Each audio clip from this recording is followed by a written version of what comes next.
This is Jason with Guardian Home Inspection.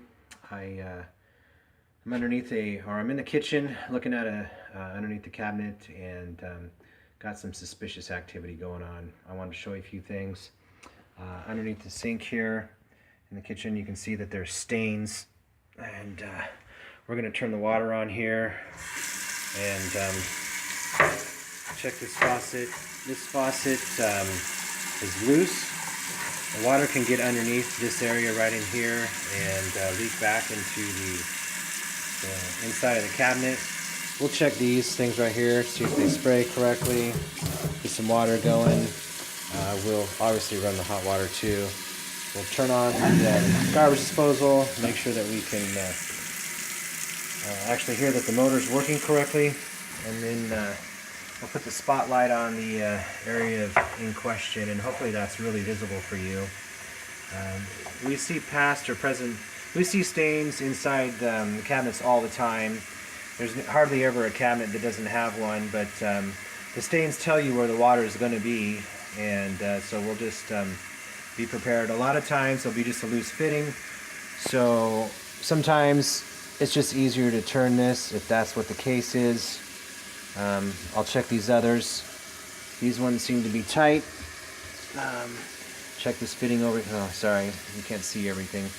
It's definitely hard to video and do the inspection at the same time, but either way, in this case, it's the lazy answer. If I just turn this nut right here, then I know I want to turn that a little tighter. If I had two hands, I'd get on that real good, but now it saves me from having to write a report, take a picture, and in 30 seconds I can tighten that fitting, and then the problem's solved. I will run my fingers through on top of these areas, check all the fittings. My hands are dry, then I'll know that I've got that I know that I don't have a problem. I'll let this water run for a little while longer, and a lot of times I'll go on and inspect the stove or something else, and then I'll come back to this area and see if any water leaks have developed. That actually developed rather quickly. I'm surprised that this staining wasn't worse. I would have expected with that much water that there would have been a lot more staining and a lot more damage. You can see that some of these areas have received water damage. I don't know if they're related or not. It could be part of the installation. It could be any number of factors.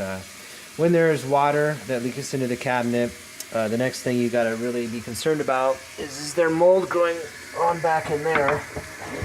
So it looks a little dirty, but I don't really see or smell anything that's a great concern.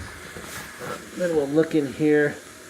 It's obviously dirty again, but I don't seem to be seeing anything more than dirt. I'm not going to call out any mold testing or anything like that. Anyway, that is how we check for water leaks.